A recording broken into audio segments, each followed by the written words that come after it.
रिवाज। हाँ, most welcome.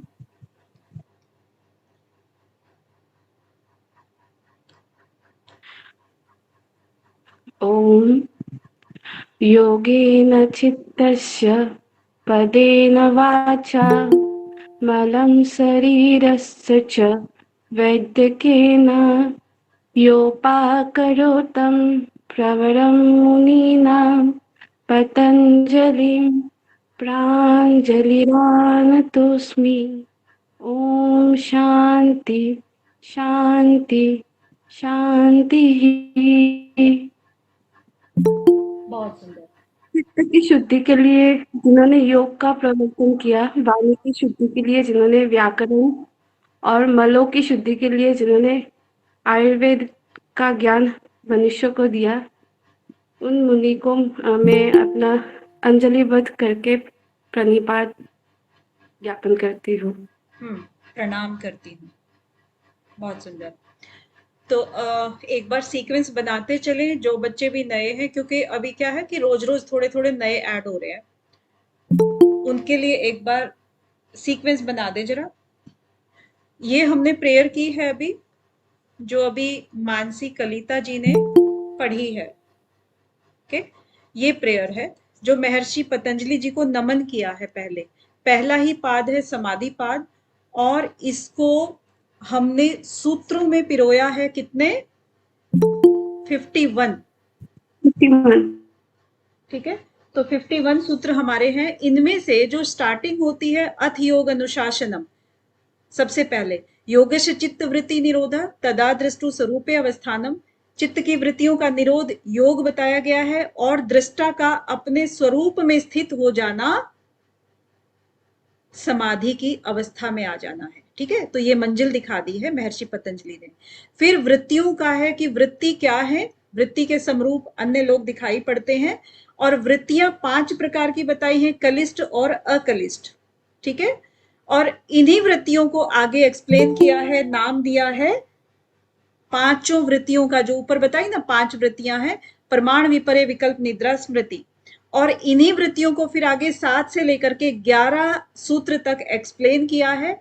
12वें सूत्र में ये कहते हैं कि अभ्यास और वैराग्य 2 ऐसे साधन हैं जिनसे इन वृत्तियों का निरोध किया जा सकता है। और अभ्यास इन्होंने नंबर 1 दिया, तो 13 और 14 सूत्र में अभ्यास का वर्णन है, और 15 और 16 में वैराग्य का वर्णन है, जिसके अंतर्गत हमारे अपर वैराग्य और पर वैराग्य दोनों आते हैं। ठीक है, वो एक्सप्लेन हो चुके हैं। और 17 और 18 में समाधि की व्याख्या की गई है, संप्रज्ञात समाधि और असंप्रज्ञात समाधि। ठीक है, संप्रज्ञात समाधि का मतलब अपर वैराग्य जिसका घटित हो जाता है वो संप्रज्ञात समाधि कहलाती है, और असंप्रज्ञात में पर वैराग्य घटित होता है। इसका अंतर आप सबको पता होगा, मैं ये उम्मीद करती हूं।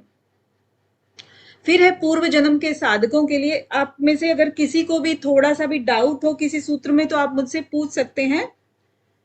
और अब ये है कि ये जो समाधि प्राप्त करने वाले कौन लोग होते हैं, किस तरह के साधक होते हैं, इसके बारे में बताया है। क्या बताया है कि एक तो होते हैं पूर्व जन्म के साधक, यानी कि जिनको जन्म से ही आध्यात्मिक रास्ता पसंद आता है, उनको अच्छा लगता है। तो इसका मतलब क्या हुआ कि पूर्व जन्म में उसके ऐसे संस्कार रहे हैं, वितर्क विचार आनंद अस्मिता, इनके अंतर्गत कभी ना कभी उसने शरीर का देह का त्याग किया था, और उनका जन्म ही समाधि प्राप्त करने के लिए होता है। दूसरे जन्म के जो होते हैं, जो इसी जन्म के होते हैं, इसको क्या कहते हैं? उपाय प्रत्यय। ठीक है, क्वेश्चन आपका बन सकता है कि उपाय प्रत्यय कौन से हैं। तो 5 प्रकार के उपाय बताए हैं। कौन कौन से? श्रद्धा, वीर्य, स्मृति, समाधि। ठीक है, अब इसमें इसको एक और नाम से पुकारते हैं, जो कि हमारे सिलेबस में नाम है। क्या है? साधन पंचक, क्योंकि 5 है ना ये, इसलिए। अब ये जो साधक है, ये किस तरह से प्रगति करते हैं, उन्नति कैसे करते हैं? तीव्र संवेगा नाम आसन, जिसकी जितनी तेज गति होगी उतना ही वो जल्दी मंजिल तक पहुंचेगा। उसके बाद 22वें सूत्र में क्या कहते हैं कि मृदु मध्य अधिमात्र तत्वा ततोपि विशेष, मतलब कि ये जो जितनी साधकों की जितनी तेज गति होगी, कह रहे हैं ना। अब तेज गति का मतलब है कि इसमें साधकों का वर्गीकरण कर दिया। कैसे? एक तो मृदु किस्म के होते हैं, या मृदु मतलब कमजोर, है ना, यानी कि वो एक दिन साधना कर ली, उसके बाद 6 दिन छुट्टी, ऐसे।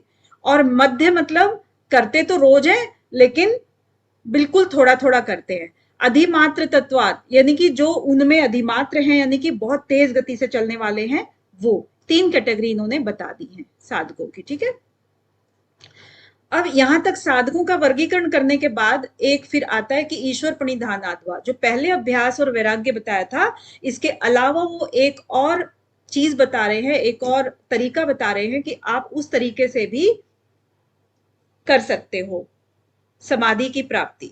तो वा मतलब अथवा, यानी कि आप ईश्वर के प्रणिधान हो जाओ। प्रणिधान मतलब उसको समर्पित हो जाओ, कि जो भी आप कार्य कर रहे हो सारे कर्मों को उसको समर्पित करते जाओ।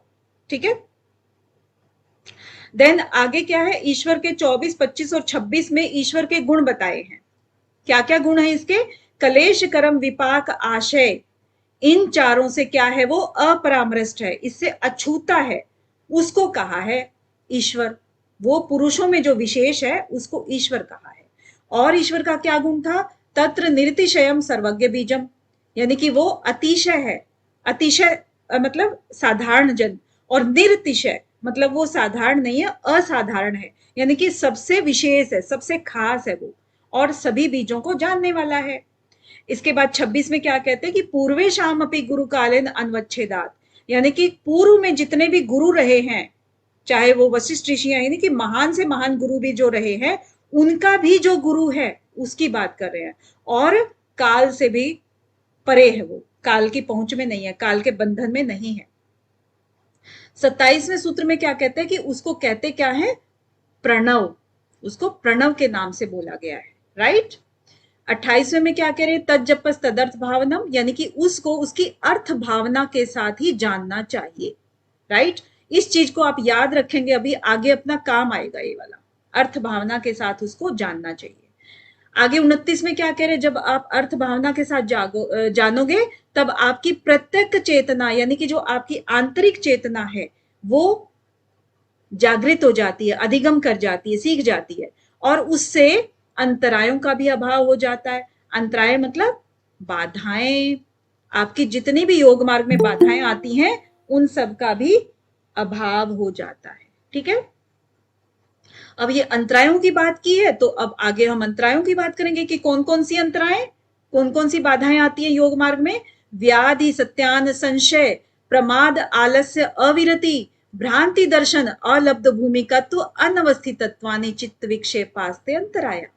9 प्रकार की अंतराएं बताई हैं यहाँ पर। व्याधि, सत्यान, संशय, प्रमाद, आलस्य, अविरति, भ्रांति दर्शन, अलब्ध भूमिकत्व और अनवस्थितत्व। ठीक है, 9 हो गई। अब सहविक्षेप, यानी कि इसके साथ साथ 5 और आती हैं। कौन कौन सी? दुख, दौर, मनस्य, अंग में जयत्व, श्वास और प्रश्वास, ये 5 प्रकार की सहविक्षेप हो गई। ठीक है, तो टोटल हो गई 14, लेकिन पूछी अलग अलग ही जाएंगी, एक साथ नहीं पूछी जाएंगी। अब इनको कैसे हम खत्म कर सकते हैं? प्रतिषेध मतलब उसका हम प्रतिषेध कैसे कर सकते हैं, रोक कैसे सकते हैं? एक तत्व अभ्यास से, यानी कि कोई भी एक चीज पकड़ लो, उसी के अभ्यास से हम इन सब का निरोध कर सकते हैं। आगे आपके और उपाय अब शुरू हो गए, यानी कि ईश्वर प्रणिधान कह दिया, उसके पहले अभ्यास वैराग्य कहा था, अब और भी उपाय बता रहे हैं। कौन कौन से? मैत्री, करुणा, मुदितो, उपेक्षा नाम, सुख दुख, पुण्य अपुण्य विषयाणाम, भावनाश्चित्त प्रसादनम, यानी कि चित्त को प्रसादन करने का उपाय 33वें में। 34 में प्रच्छर्दन विधारणाभ्याम व प्राणस्य, आपका बाह्य कुंभक जो लगाते हो आप, उससे आप चित्त को स्थिर कर सकते हो। और 35 में क्या कह रहे हैं कि विषयवती व प्रवृत्ति उत्पन्ना मनस स्थिति निबंधिनी, विषयवती यानी कि जो हम तन्मात्राओं के द्वारा जो भी दिव्य, अगर हम उसमें संयम कर लेते हैं, ध्यान लगाते हैं, धारणा ध्यान समाधि करते हैं, तो हमें दिव्य अनुभूति होती है, यानी कि दिव्य गंध की, दिव्य शब्द की, दिव्य रस की। तो वो जो प्रवृत्ति बनती है ना हमारी, वो प्रवृत्ति हमारी मन को बांधने वाली हो जाती है, यानी कि एकाग्र करने में हेल्प करती है, हमारा चित्त भटकने से रुक जाता है। इसी तरह से 36 वाले सूत्र में कहते हैं कि विशोका व ज्योतिषमती, यानी कि शोक रहित जो भी ज्योति होती है, उस पर भी अगर हम ध्यान एकाग्रित करें तो भी हम समाधि की तरफ जा सकते हैं, चित्त को स्थिर कर सकते हैं। फिर आता है वीतराग विषम व चित्तम। वीतरागी जो भी होते हैं महानुभाव, यानी कि बहुत महापुरुष जो होते हैं, उनका भी हम विषय ले करके, उनको भी हम ध्यान में अपने विषय, ध्यान का विषय बना करके चित्त को स्थिर कर सकते हैं। 38 में क्या कह रहे हैं कि स्वप्न निद्रा ज्ञान आलंबनम व, स्वप्न और निद्रा उनका जो ज्ञान होता है, जैसे कि स्वप्न में अगर आपको भगवान कृष्ण की छवि दिखाई दे गई, तो उठने के बाद जब आप उस स्वप्न को याद करोगे तो आपका मन नहीं करेगा वहां से हटने का, तो वो आलंबन बना लिया आपने, क्योंकि सात्विक आलंबन था।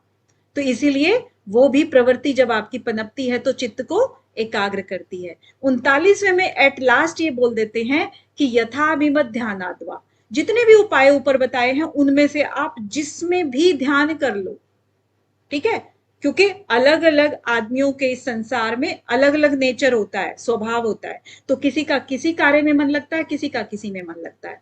सबके इष्ट देव सेम नहीं होते ना, तो इसी तरह से सबके कार्य भी सेम नहीं होते हैं। तो वो जिसका जैसा मत हो वैसा वो बना ले। अब 40 में क्या कह रहे हैं कि ये सब करने के बाद इसका परिणाम बताया था कि जब आप ध्यान करते हो, कोई भी साधना लेते हो, आलंबन लेते हो, उसका परिणाम क्या होगा? परिणाम होता है कि परमाणु परम महत्वान तो अस्य वशीकार है। आप अपने चित्त को वश में कर लेते हो, किसके?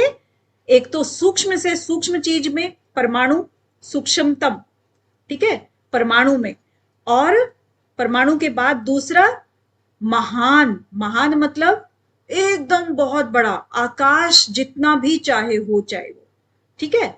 तो इसका पर्यंत, पर्यंत बोलने का मतलब क्या होता है कि वहां तक उसकी लिमिट है, यानी कि आकाश में जितनी लिमिट है वहां तक, और सूक्ष्म परमाणु की जितनी लिमिट है वहां तक, आप यहां से लेके यहां तक कोई भी चीज में आप अपने चित्त को एकाग्र कर सकते हो। अब ये जब आपके अंदर उपलब्धि मिल गई, आपको फल मिल गया, 41 में यही कह रहे हैं कि फिर उसके बाद आपका चित्त इतना निर्मल हो जाता है कि अभिजात नाम की जो मणि है, अभिजात सेव, यानी कि जो एक बहुत ही निर्मल मणि है, उससे आपके चाहे गृहित्र विषय हो, चाहे ग्रहण हो, और चाहे आपके ग्राहेशु हो, तीनों विषयों में से, क्योंकि हमारे तीनों विषय होते हैं ना, ये सूक्ष्म से लेके, स्थूल से लेके सूक्ष्म तक, तो इन विषयों में हम उसी के रंग में रंग जाते हैं। चित्त जब निर्मल होता है और उसके सामने जब भी जाएंगे जिस चित्त को लेकर के, चाहे वो गृत्र वाला हो, चाहे ग्रहण वाला हो, चाहे ये हो, उनको लेकर के जाएंगे तो हम उसी के जैसे रंग जाते हैं, यानी कि हम उसमें तदाकार हो जाते हैं। समापत्ति मतलब तदाकार हो जाना, उसी के जैसा आकार ग्रहण कर लेना, ठीक है। आज हम शुरू करते हैं 42 सूत्र से। ओके, यहां तक किसी को कोई दिक्कत नहीं ना?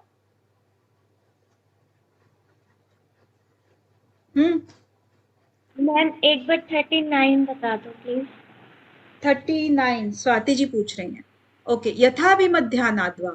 अब देखिए यहां पर ना स्वाति जी, हमने देखा कि अभ्यास वैराग्य बताई ना एक इन्होंने, दूसरा इन्होंने ईश्वर प्रणिधान बताया, फिर इन्होंने क्या क्या बताया आगे, बहुत सारे बताए ना।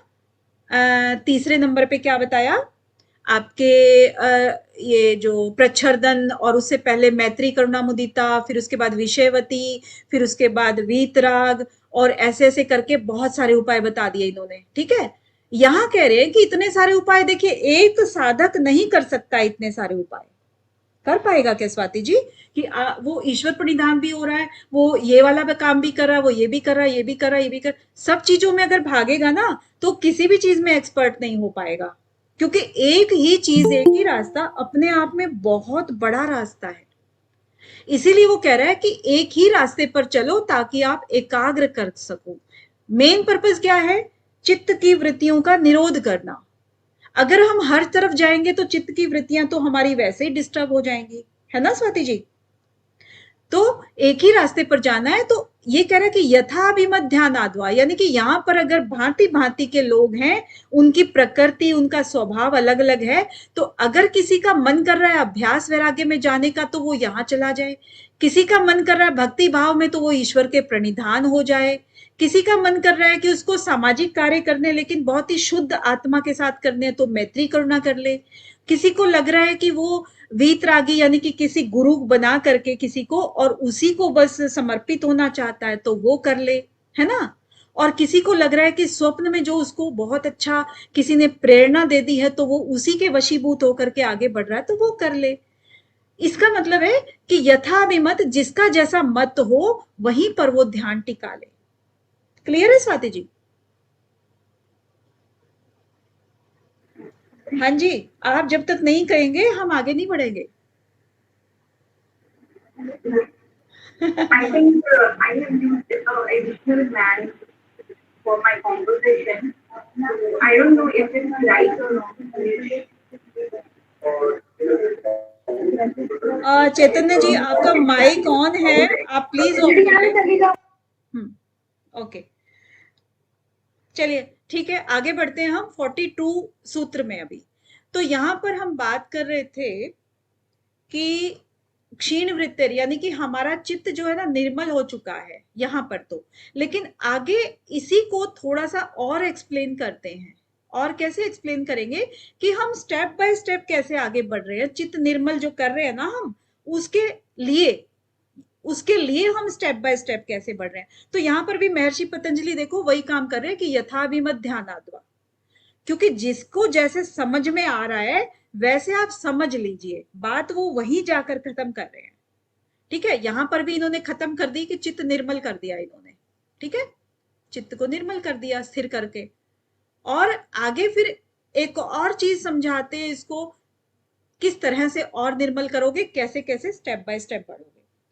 तो तत्र शब्द अर्थ ज्ञान विकल्पई संकीर्णा सवितर्का समापत्ति। अब यहां पर जो वो कह रहे थे कि आपको क्या करना है, तदाकार होना है, यानी कि चित्त को निर्मल करने की तरफ वो कार्य कर रहे हैं, बढ़ रहे हैं आगे। तो इसमें पूर्व सूत्र में उन्होंने ध्यान के क्या बताए, आलंबन बताए थे 3, जो आपको याद भी होगा। क्या है ये, ऊपर आप देख रहे होंगे, गृहित्र ग्रहण ग्राहेशु, नंबर 1, नंबर 2 और नंबर 3।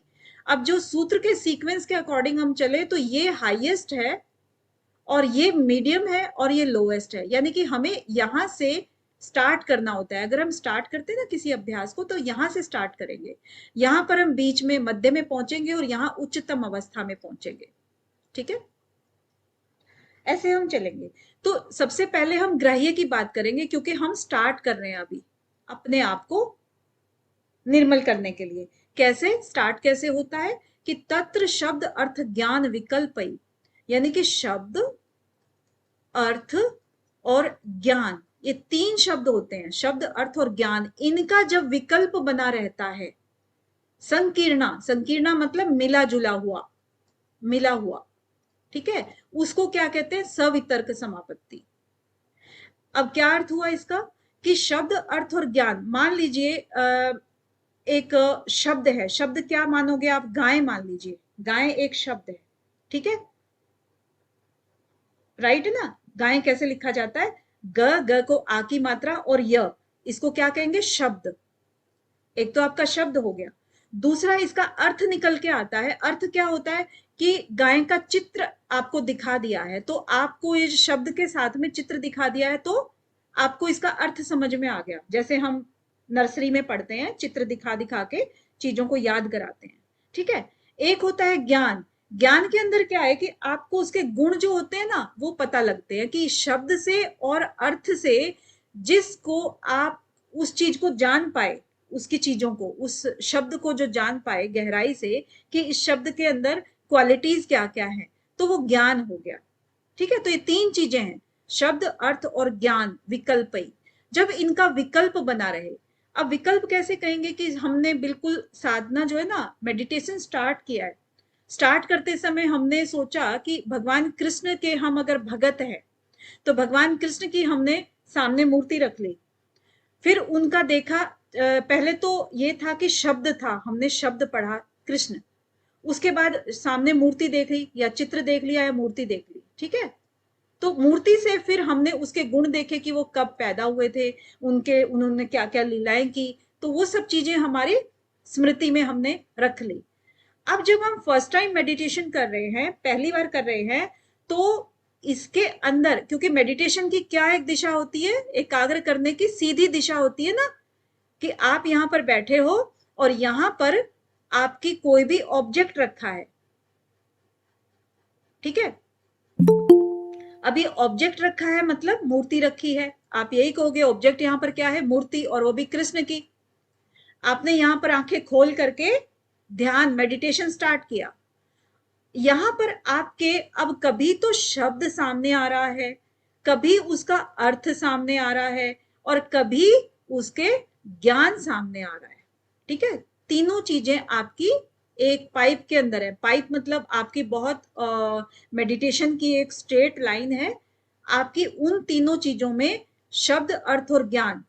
जब भी आप मेडिटेशन करोगे तो कभी तो शब्द हावी हो जाएगा आपके ऊपर, कि कृष्ण जो एक शब्द लिखा है, क के नीचे री की मात्रा, फिर आधा श षटकोण वाला, फिर न, ठीक है। कभी उसका अर्थ आ जाएगा कि कृष्ण की छवि जो है ना, कैसी आपने सामने रखी है, वो छवि आ जाएगी। उसके बाद उसका ज्ञान यानी कि उसकी लीलाएं आ जाएंगी। जब मेडिटेशन करोगे तो ये तीनों चीजें ना आगे पीछे होती रहेंगी, कभी अर्थ पहले आ जाएगा, कभी ज्ञान पहले आ जाएगा, कभी आपका शब्द पहले आ जाएगा। तो इस तरह से ये चीजें मिक्स होते हुए आगे आपकी बढ़ती हैं, ठीक है। तो इन तीनों चीजों का मिला जुला हुआ जो रूप होता है, तत्र शब्द अर्थ ज्ञान विकल्पई, यानी कि उन तीनों चीजों का मिला हुआ जो है संकीर्ण, संकीर्ण का मतलब है एक दूसरे से सटा हुआ, ठीक है। तो वो शब्द अर्थ ज्ञान एक दूसरे से पूरा घिस घिस के चलते हैं, कभी ये चीज आ रहा है, कभी वो चीज आ रहा है, यानी कि मिलती हुई चीजें आगे बढ़ती हैं। तो उसको सवितर्क, यानी कि वितर्क के साथ में जब भी ये चीजें होती हैं, संकीर्ण होती हैं वितर्क के साथ में, उसको सवितर्क का समापत्ति कहते हैं। यानी कि वितर्क के साथ में, वितर्क क्या होता है, तर्क। तो तर्क हम लेते हैं, यानी कि कोई भी ऑब्जेक्ट लिया, स्थूल लिया, सबसे पहले हम स्थूल से स्टार्ट करते हैं ना, तो स्थूल लिया हमने। क्लियर है ना, जो बात कहना चाह रहे हैं वो थोड़ा सा आ रही है समझ में?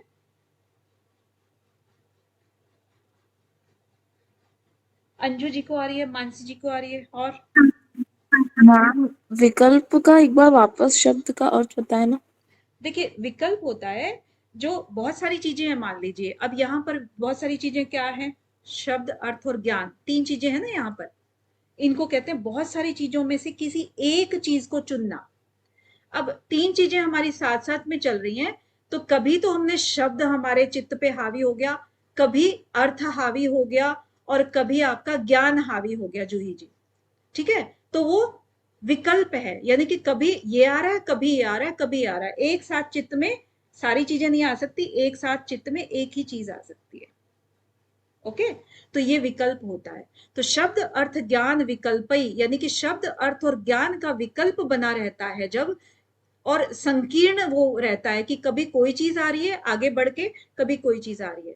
आप खुद भी नोटिस करोगे ना, जब मेडिटेशन आप स्टार्ट करोगे किसी भी चीज का, मतलब किया होगा ऑब्वियसली, आप में से बहुत साधक हो गए, तो उन्होंने जब किया होगा तो कभी आपको उसका चित्र सामने आ रहा है, कभी उसका अर्थ सामने आ रहा है यानी ज्ञान हो रहा है, और कभी आपको ज्ञान की अनुभूति हो रही है। तो ये चीजें आपकी रिप्लेस होती रहती है आपस में।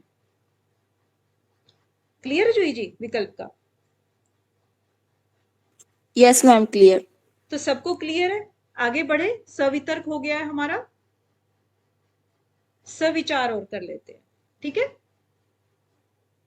क्या कह रहे हैं, सविचार नहीं, सॉरी, सवितर्क के बाद निर्वितर्क, निर्विकल्प मैम। निर्विकल्प नहीं, निर्वितर्क। हाँ, निर्वितर्क, सवितर्क। सवितर्क और निर्वितर्क। अब निर्वितर्क क्या है, ये तो था स्थूल विषय में, जो सवितर्क था ना, हमने स्थूल विषय लिए थे, उसको चाहे हमने आंख बंद करके किया तब भी स्थूल विषय का सामने विषय था, स्थूल का विषय था, ठीक है। वितर्क मतलब स्थूल का, ओके। और इसमें जो निर्वितर्क आता है ना, ये आता है सूक्ष्म विषय। अब सूक्ष्म विषय में आपका क्या क्या आ सकता है, मंत्र हो सकता है, आपकी कोई ज्योति हो सकती है, इस तरह की वो चीजें आपकी हो सकती हैं, ठीक है। वो सूक्ष्म विषय हो गए, यानी कि वो दिखाई नहीं पड़ते। अब इसमें भी सेम चीज आती है कि स्मृति परिशुद्धो स्वरूप शून्य, इव अर्थ मात्र निर्भाषा निर्वितर्का।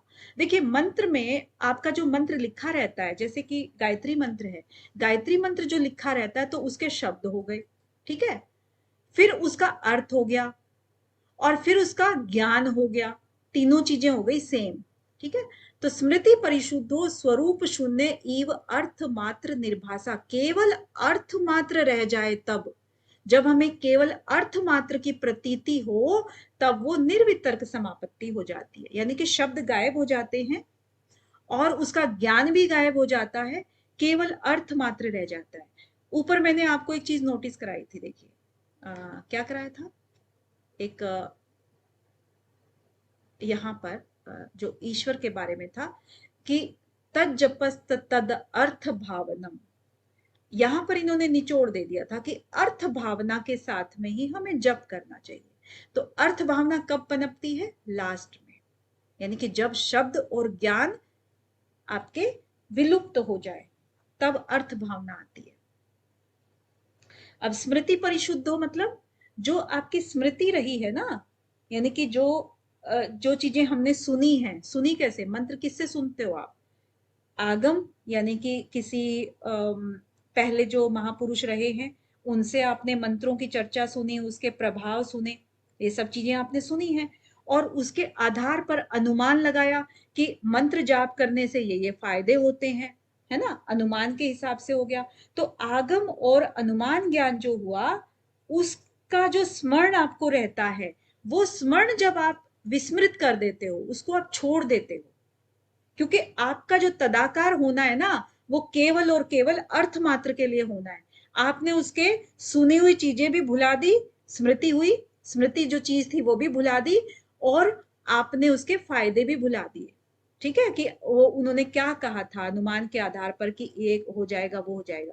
और स्वरूप शून्य, जब उसका स्वरूप कंप्लीटली शून्य हो जाता है, स्मृति परिशुद्ध हो, आपको स्मृति पूरी तरह से परिशुद्ध हो गई, आपकी एकदम शुद्ध हो गई, कोई आपको स्मृति नहीं है शब्दों की, शब्द अर्थ ज्ञान होगा, यही तीनों चीजें, स्मृति आपकी परिशुद्ध हो गई, स्वरूप शून्य हो गया उसका एकदम से। जैसे अगर आप कृष्ण जी की भी बात करो कि आपने जो स्थूल विषय लिया था, अब स्थूल से आप सूक्ष्म पे आ गए, उनके गुणों पे, उनके अर्थ भावना के साथ आप जब कर रहे हो उनका, तो सब चीजें भुला दी आपने कि पहले आप चले कैसे थे, वो चीजें आप स्टेप क्रॉस कर चुके हो और उसके बाद आपका उसमें ही तदाकार हो गया, यानी कि स्वरूप शून्य हो गया उनका। अब केवल आप उसके अंदर रम गए हो, केवल अर्थ मात्र रह गया है। उस जो चीज वो चीज प्रतीत होती है ना निर्भाषा, जब उस तरीके से आप भासने लगते हो, दिखाई देने लगते हो, वो चीज घटित होने लगती है, उसको कहते हैं निर्वितर्का, यानी कि वितर्क से रहित। अब थोड़ा सा रिकैप इसलिए ले लेते हैं हल्का सा, ताकि आपको ये पूरे चैप्टर का ना थोड़ा सा आइडिया हो जाएगा कि हमने क्या क्या किया है। देखिए स्टार्टिंग से हम देख रहे हैं, पहले क्या है कि अर्जुन के शोक का कारण था, और आपने पिछले प्रथम अध्याय में भी देखा होगा कि अर्जुन किस तरह से सेना के बीच में गए थे जोश के साथ में कि मैं भी देखूं कि मेरे से लड़ने की हिम्मत किस किस में हुई, लेकिन जाते ही जब उसने देखा कि ये तो सारे मेरे अपने ही हैं तो वो परेशान हो गए, और परेशान होने के बाद फिर वो इतना ज्यादा विलाप करने लगे कि भगवान श्री कृष्ण को उनको उपदेश देने के लिए मजबूर होना पड़ा, है ना। तो अब क्या है कि अर्जुन के शोक का कारण बताते हैं दूसरे अध्याय में, सांख्य योग का हमारा जो विषय है उसमें अर्जुन के शोक का कारण बताया, ठीक है। अब अर्जुन के शोक के कारण के बाद फिर 10 तक इन्होंने लगभग यही किया। 11वें सूत्र श्लोक से सांख्य योग का विषय प्रारंभ होता है एक्चुअली, जिसके लिए गीता, भगवत गीता का इंपॉर्टेंस है, इसका महत्व है। 11वें सूत्र से लेकर के 30 सूत्र तक भगवान अर्जुन के शोक को खत्म करने के लिए अलग अलग प्रकार से उनको बता रहे हैं कि आपको शोक करना क्यों अनुचित है। उसके लिए वो शरीर और शरीरी से लेकर के पूरी तरह से वो एग्जाम्पल्स देते हैं कि किस तरह से ये चीज दिख रही है, शरीरी क्या होता है, शरीर क्या होता है, निर्विकार क्या है, और ये सब आकार में आकर के सब कार्य करते हैं। यहाँ ये सब चीजें बोल रहे थे, ठीक है। उनके सबके इन्होंने गुण भी बताए कि कैसे कैसे आत्मा रहती है, हमेशा रहती है वो, और ना जलाई जा सकती है, ना उसको गीला किया जा सकता है। तो इस तरह बहुत सारे प्रकार बताते हैं। आगे 30 तक इन्होंने बताए ना कि जो प्रकरण देह और देही का चल रहा था, आगे अभी तक जो चल रहा था देह और देही का, उसके आगे के श्लोक में इसको 30वें श्लोक में इन्होंने उपसंहार कर दिया, यानी कि लास्ट इन्होंने देह देही तक 30वें सूत्र श्लोक तक बता दिया। अब इससे भी उन्होंने सोचा कि अब ये बता दिया, अब इसको थोड़ा सा और दूसरे वे में स्टार्ट करते हैं अर्जुन को समझाना। कैसे कि वो अर्जुन क्या थे, क्षत्रिय थे, तो क्षत्रिय धर्म का पालन अब बता रहे हैं उनको कि तुम्हें क्षत्रिय धर्म का पालन करने के लिए भी ये युद्ध बहुत जरूरी है तुम्हारे लिए। तो उसके लिए ये सूत्र कहते हैं कि धर्म जो है ना, जिस भी हम जो वर्ण बांटे गए थे उस वर्ण के अनुसार अगर आपने धर्म का पालन नहीं किया तो भी तुम्हारी क्या क्या लाभ और क्या क्या हानियां हो सकती हैं, ये बात कह रहे हैं। तो धर्म के अनुसार युद्ध का निरूपण कर रहे हैं अब 31 वाले श्लोक से।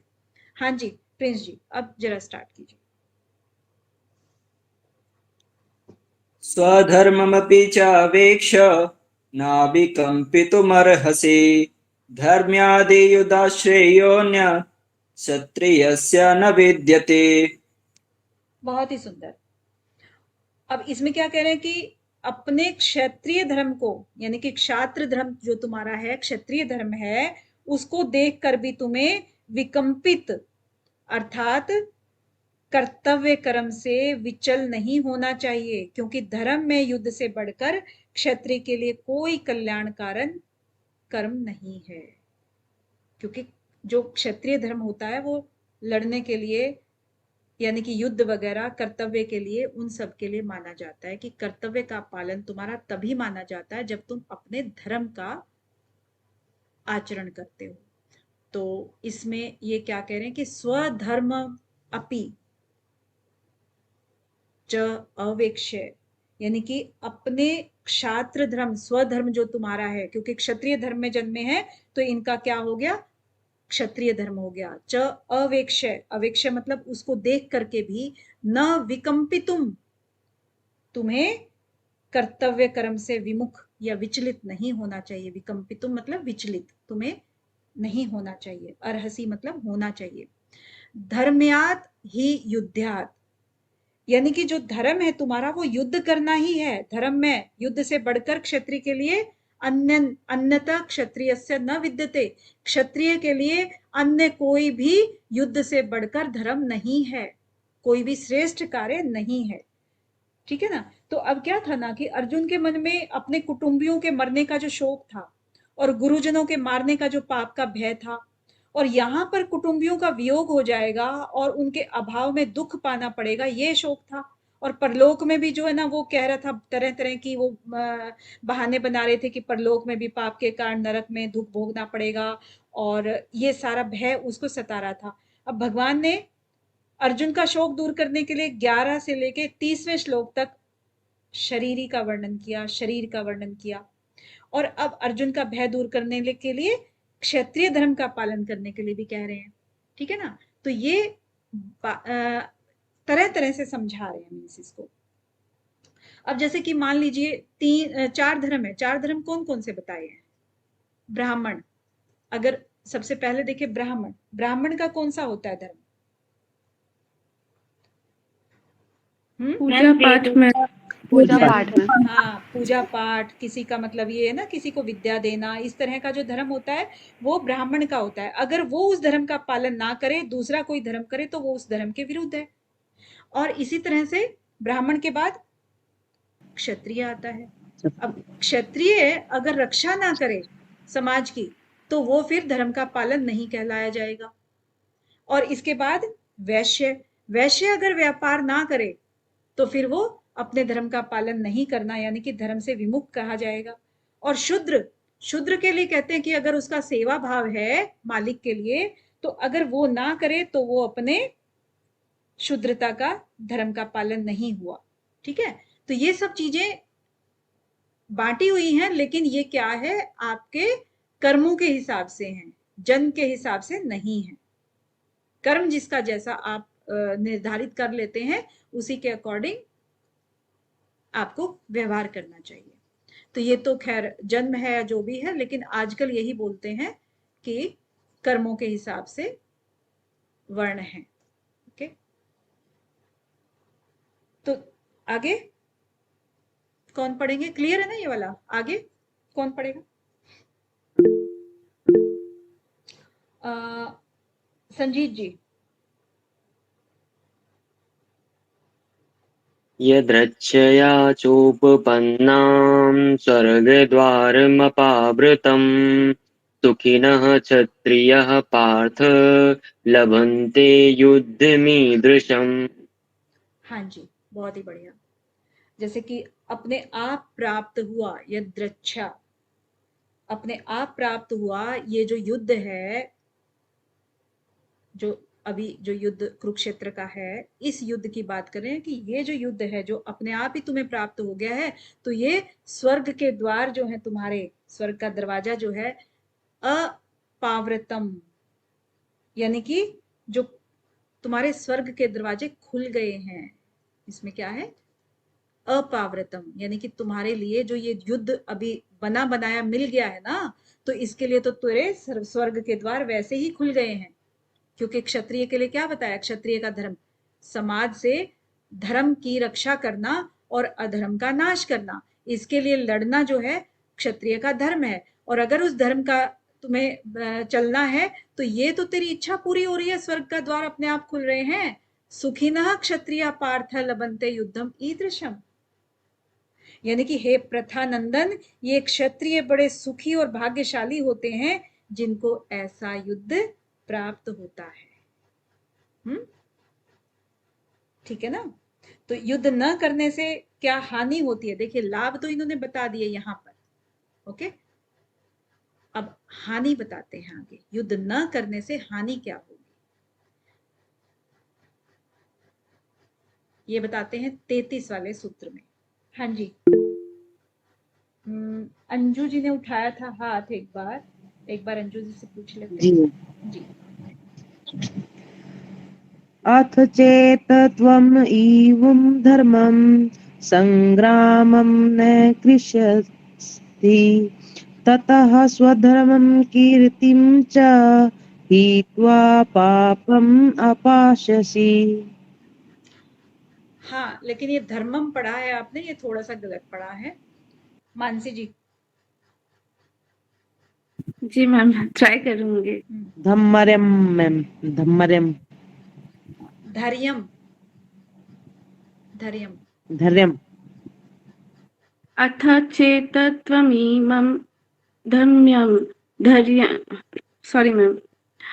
अथ चेतत्वमिमं धर्म्यं संग्रामं न करिष्यसि ततः स्वधर्मं कीर्तिं च हित्वा पापम् अवास्यसि।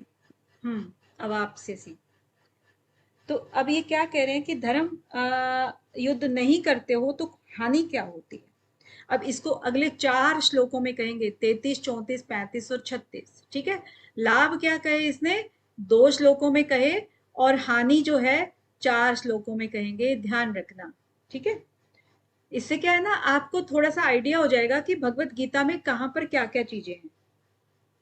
तो अथ चेत त्वम इमम धर्म्यम, यानी कि अब अगर तू ये धर्म में युद्ध नहीं करेगा, ये संग्राम मतलब युद्ध नहीं करेगा, अथ चेत त्वम इमम, ये धर्म युद्ध या धर्म संग्राम नहीं करेगा, धर्म युद्ध मतलब ये पूरा कंप्लीट है, धर्म संग्राम, धर्म युद्ध नहीं करेगा, ततः स्वधर्मम कीर्तिम, यानी कि तब तो अपने धर्म और कीर्ति का त्याग करके तू फिर क्या करेगा? अपने जो तेरा स्वधर्म है, स्वधर्म क्या था?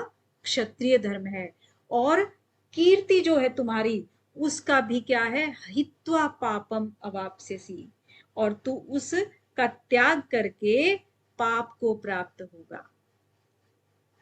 ठीक है, तो ये यही कहना चाह रहे हैं कि इसकी हानि है तेरी, अगर ये तू धर्म संग्राम नहीं करेगा तो तू अपने स्वधर्म से तो जाएगा ही जाएगा, स्वधर्म का पालन नहीं करेगा, और कीर्ति को भी प्राप्त नहीं होगा, और च हित्वा, च कीर्ति का भी त्याग करेगा तू, और स्वधर्म का भी त्याग करेगा, और पाप का भी भागी बनेगा, है ना। इन सब का भागी बनेगा, यानी कि इन सबको प्राप्त होगा, अवाप्स्यसि, प्राप्त होगा। ठीक है, क्लियर है। आगे और कौन? मीरा जी।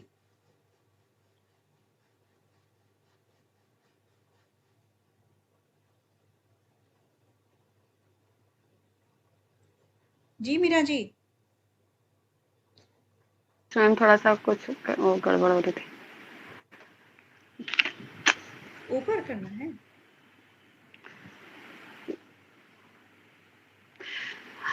मैम कोशिश करती हूँ।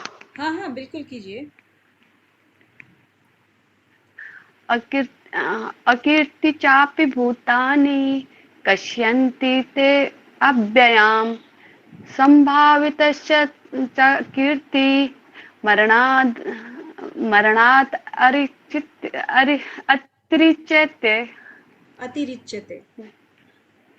और अतिरिच्यते जूही जी आप भी पढ़िए प्लीज। गड़बड़ हो रहा है। अकीर्ति चापि भूतानि कथयिष्यन्ति ते अव्ययाम् संभावितस्य च कीर्ति मरणात् अतिरिच्यते। हाँ काफी हद तक सही है, बहुत अच्छा है, मतलब एकदम वैसा नहीं लेकिन फिर भी फ्लो आपने बनाने की पूरी कोशिश की है, बहुत ही बढ़िया जूही जी। क्योंकि देखिए आपने अगर वो वीडियो नहीं सुनते हो, आप उच्चारण वाली जो भेजी थी, तो पता लग रहा है नहीं सुन रहे हो। हिम्मत करना बहुत अच्छी बात है। देखो हैंड रेज करना मीन्स आपने अपना पहला डर जीत लिया है, और बहुत लोग तो करते ही नहीं है ना हैंड रेज कोशिश ही नहीं करते, मतलब कोशिश करना बहुत अच्छी बात है, और कोशिश कर रहे हो तो आपको आएगा ही आएगा। बढ़िया है।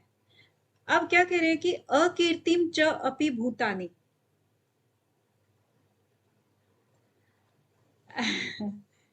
तो अकीर्तिम च अपि भूतानि यानी कि जो सारे प्राणी हैं वो तेरी सदा रहने वाली अपकीर्ति का कथन करेंगे या निंदा करेंगे। जो अपकीर्ति इन्होंने बताई ना ऊपर की अपकीर्ति भी हो जाएगी, तो उसकी निंदा करेंगे आपके। और जो सम्मानित जो भी रहते हैं मनुष्य हैं, उनकी मृत्यु से भी बढ़कर कोई दुखदाई नहीं होती है कोई चीज। यानी कि सम्मानित मनुष्य आज तक रहा और उसकी अपकीर्ति अगर हो गई तो क्या उससे दुखदाई कोई चीज होगी? नहीं होगी। तो यही समझाने की कोशिश कर रहे हैं भगवान कृष्ण अर्जुन को। अब जैसे कि अकीर्तिम च अपि भूतानि कथिष्यन्ति, ठीक है, ते अव्ययाम, यानी कि मनुष्य देवता यक्ष राक्षस ये सारे जो होते हैं, जिन प्राणियों का तेरे साथ का कोई संबंध ही नहीं है, उनके साथ ना तेरी कोई मित्रता है ना शत्रुता है, मतलब ऐसे साधारण प्राणी भी तेरी अपकीर्ति गाएंगे, तेरे अपयश का कथन करेंगे। तो देखो कि अर्जुन कैसा था, कैसा डरपोक था, जिसने अपने क्षत्रिय धर्म से का पालन ही नहीं किया, उससे भाग गया, युद्ध से भाग गया, पीठ दिखा ली। तो इस तरह से तेरी कायरता जो है ना, जन जन जो है वो गाएगा इस तरह से। तो यहाँ पर जो ते कहा है इसने, ते का मतलब है कि जो स्वर्ग मृत्यु और पाताल लोग जिसकी भी जो जमी हुई है, धाक जमी हुई है, ठीक है, उसकी बात कर रहे हैं कि जो उन में भी है, उस वहां भी तेरी अपकीर्ति होगी। कहते हैं ना कि स्वर्ग में बैठा वो सुन रहा होगा फलाना डिगाना, ऐसे करके बहुत सारे ऐसे महापुरुषों के बारे में बोला जाता है। तो कहते वो सारे या तुम्हारे अपने पूर्वज भी, तो वो सारे तेरी अपकीर्ति करेंगे, शर्मिंदा होंगे। अव्यायाम का मतलब है जो आदमी जैसे जिसकी जैसी श्रेष्ठता होती है उसको लेकर जितना प्रसिद्ध होता है, यानी कि ये धनुर्धर था तो धनुर्धरता इसकी जो है ना बहुत प्रसिद्ध थी, तो उस प्रसिद्धि का जो अपकीर्ति भी उतनी स्थायी हो जाती है। यानी कि जो एक भी काम कर लेगा ऐसा कोई, तो वो बहुत जल्दी बदनाम हो जाता है। कहते हैं ना कि किसी को 99 कार्य किसी के अच्छे दिखाई नहीं देते, लेकिन एक कार्य अगर उसने ऐसा कर दिया गलत तो उसी से वो बदनाम हो जाता है। और लोगों की फितरत भी ऐसी होती है कि उसी एक कार्य को याद रखते हैं, बाकी को रखते भी नहीं। तो यही समझाने की कोशिश भगवान श्री कृष्ण कर रहे हैं उनको। आगे क्या कह रहे हैं? संभावितस्य, च अकीर्ति मरणात् अतिरिच्यते। यानी कि जो इस श्लोक में जो पहले इन्होंने बोला कि अर्जुन की निंदा किए जाने की जो बात कही है, उसमें वो कह रहे हैं कि ये सारी जो चीज है संसार की जो दृष्टि में जो श्रेष्ठ माना जाता है ना, तो जो लोग बड़ी ऊंची दृष्टि रखते हैं कि मनुष्य अब ऐसे इतना महान था, और उसकी जब अपकीर्ति होती है तो उसके लिए फिर वो मरने का जो एक वो रहता है ना, मरणासन हो जाता है, यानी कि जिंदा ही वो मर जाता है एक तरह से। इतनी ज्यादा अपकीर्ति उसको परेशान कर देती है। ठीक है, आगे 35 कौन पढ़ेगा? संजीव जी पढ़ेंगे। मैम ये 35 वाला अनुष्टुप छंद में नहीं आएंगे ना? ये अनुष्टुप ही है अभी तो। Okay ma'am. उसका ना अलग ही होता है, वो बड़ा सा होता है, थोड़ा बड़ा दिखेगा आपको। हाँ जी संजीव जी। जी मैम। अयाद्रणादुपरतं मन्यन्ते त्वां महारथा येषां च त्वं बहुमतो भूत्वा यास्यसि लाघवम्।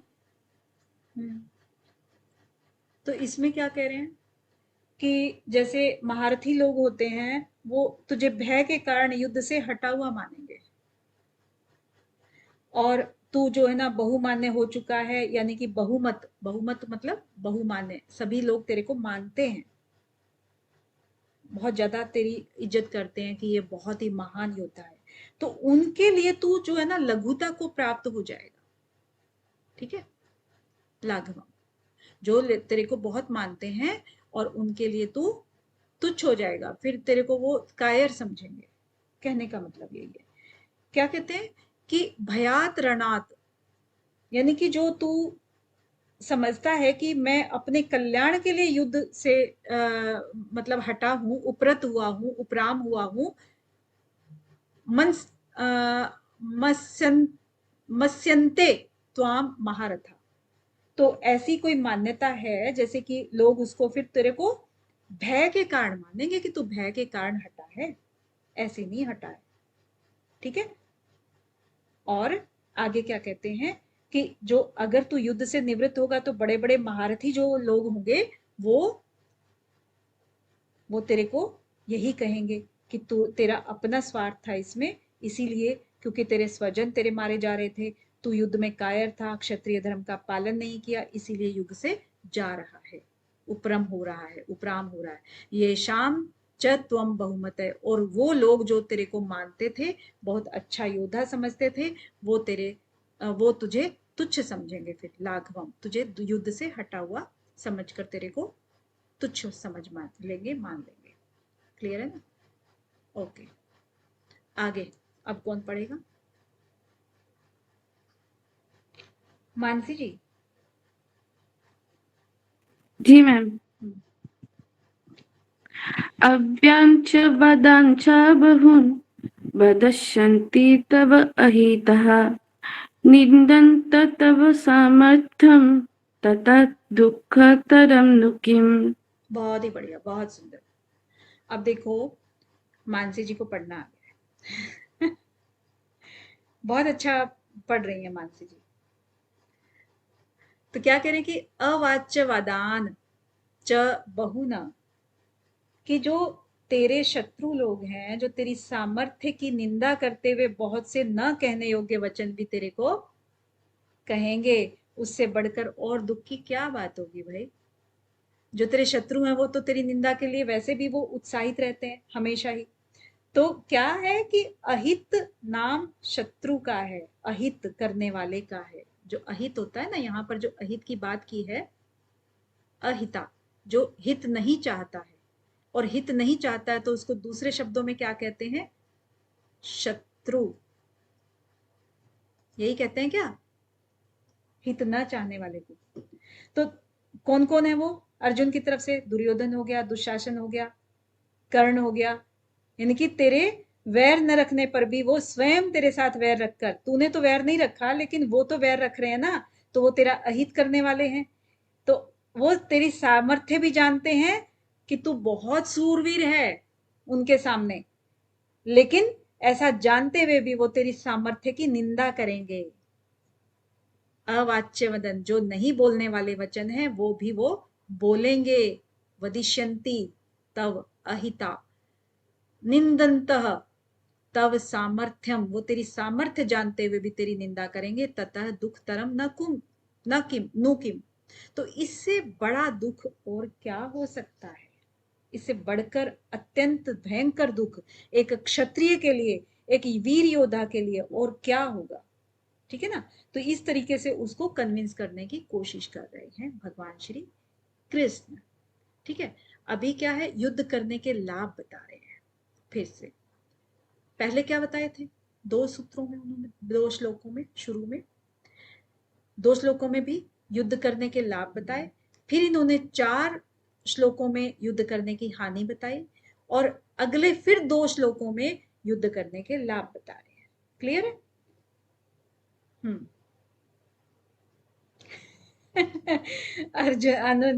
अंजू जी क्या कह रही हैं?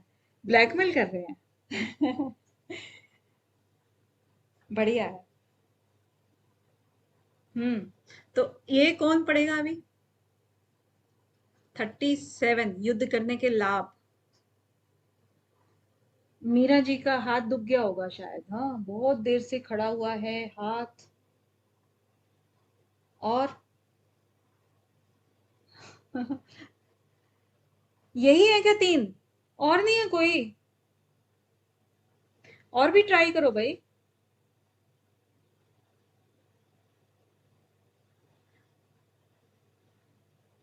पापा जी आप करोगे?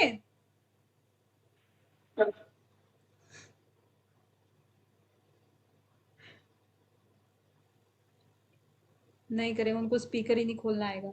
चलो ठीक है। अनीता जी।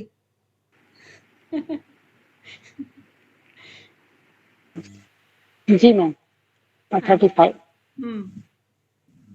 हतः वा पाप्यसि स्वर्गं जित्वा वा भोक्ष्यसे महीम् तस्मात्तिष्ठ कौन्तेय युद्धाय कृतनिश्चयः। बढ़िया कोशिश है प्रिंस जी। एक बार नहीं पढ़ पाई थी मैम, इसीलिए अचानक बोली। नहीं, कोई बात नहीं, कोई बात नहीं। ये तो देखो हम सीख रहे हैं, 2-3 अध्याय हमारे ऐसे ही चलेंगे ना। और कल मोस्ट प्रोबेबली आपका पता नहीं, मैं इन्फॉर्म कर दूंगी आपको, छंद पढ़ने की कला सिखाई जाएगी।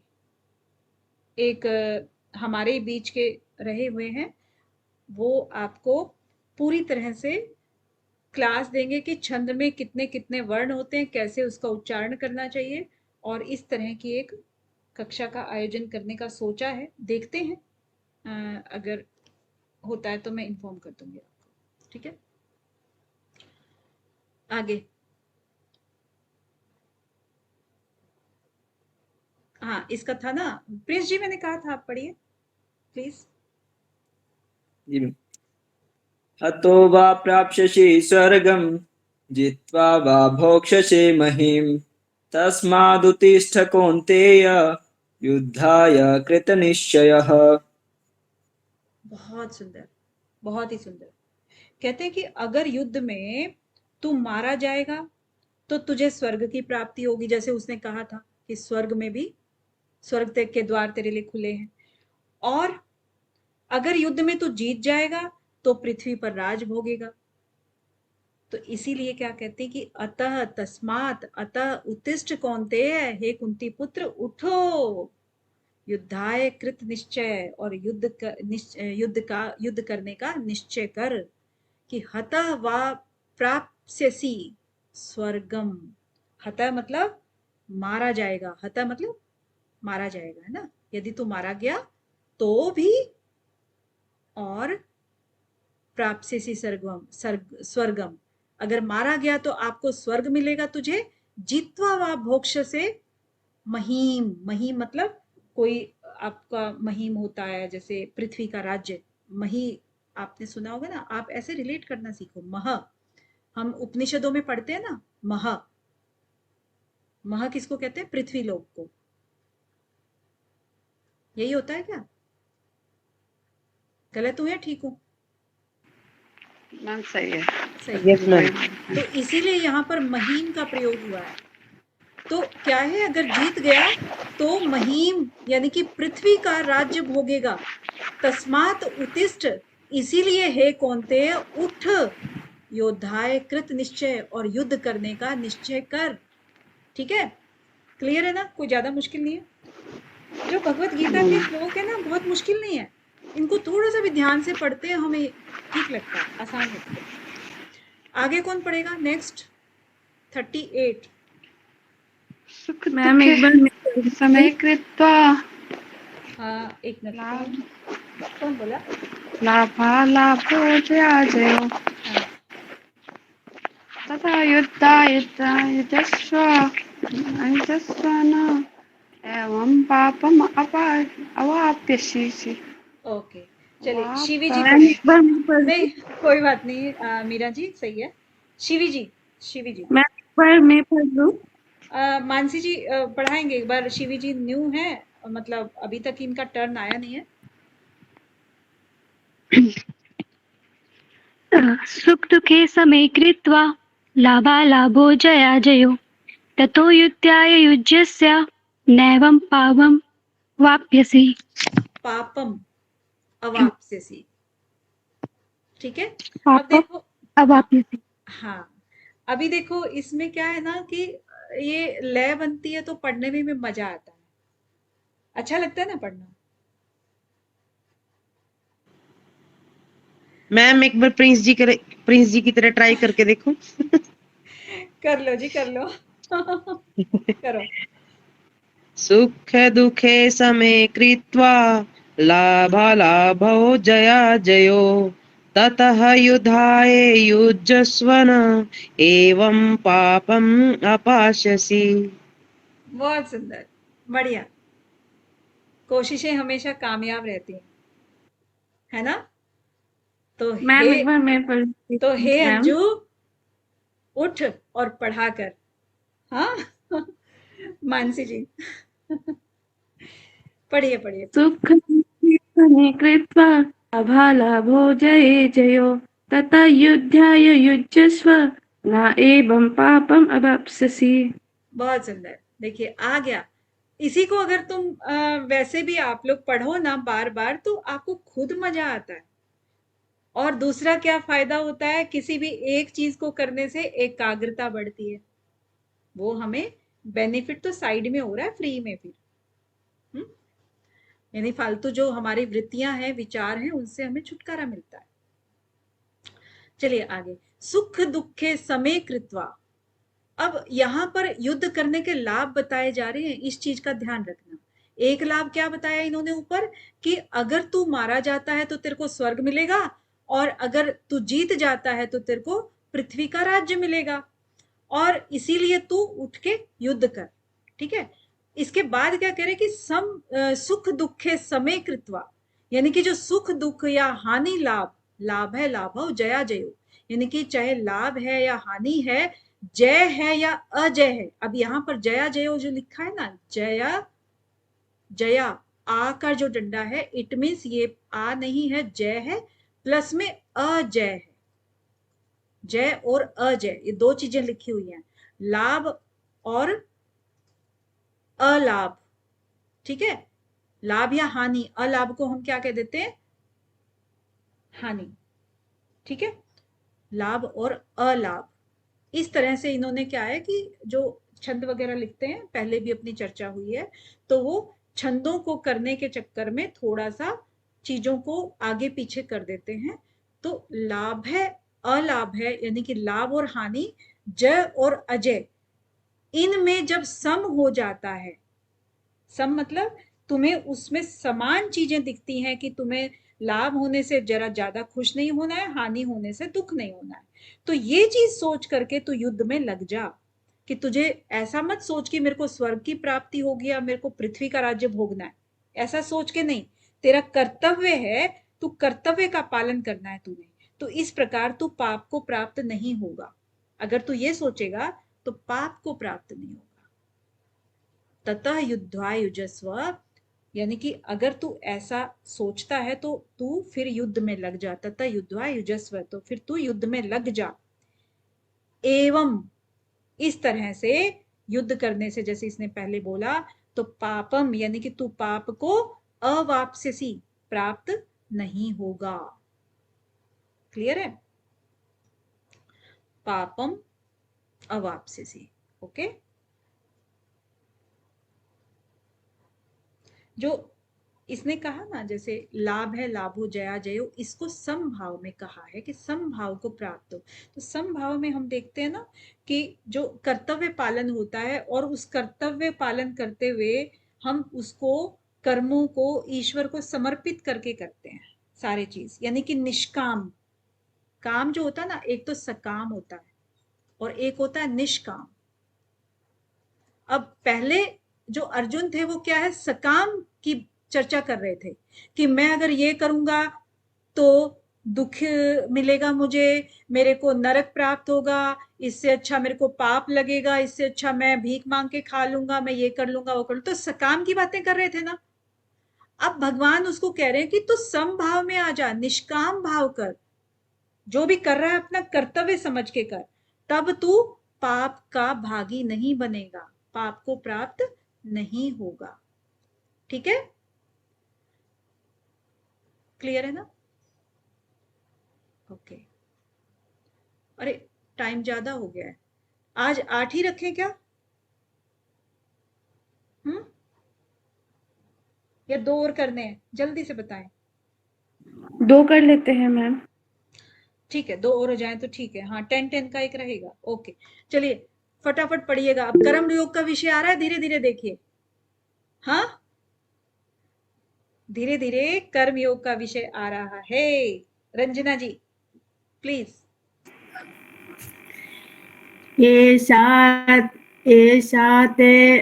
एषा ते अभिहित सांख्ये बुद्धे योगे तु इमं शृणु बुद्ध्या युक्तया पार्थ कर्मबन्धं प्रहस्यसि। हाँ जी प्रिंस जी, कहाँ गए? एषा ते विहिता सांख्ये बुद्धिर्योगे त्विमां शृणु बुद्ध्या युक्ता यया पार्थ कर्मबन्धं प्रभास्यसि। हाँ जी, बहुत सुंदर।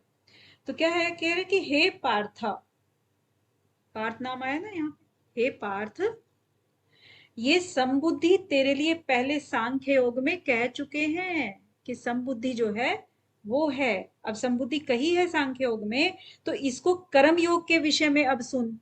जो पहले समबुद्धि यहाँ पर कही, तो अब तेरे को कर्म के योग में सुनना है। योगे तू इमाम शृणु बुद्धे युक्तो, यानी कि जो कर्म योग के विषय में जब हम सुन रहे हैं, तो इससे समबुद्धि से युक्त हुआ तू कर्म बंधन को त्याग देगा। प्रहास्यसि यानी कि त्याग कर देगा, कर्म बंधन से मुक्त हो जाएगा। अगर तू सम उसमें भाव में आ गया, सांख्य योग को तूने समझ लिया।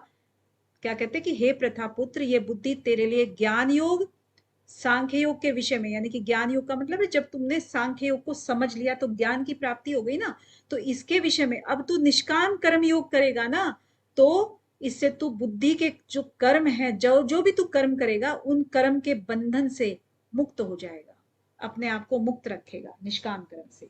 तो कहने का यही मतलब है। तो ऐशा जो ये आया है यहाँ पर, ऐशा ते, जो ऐशा क्यों स्टार्ट किया इसने?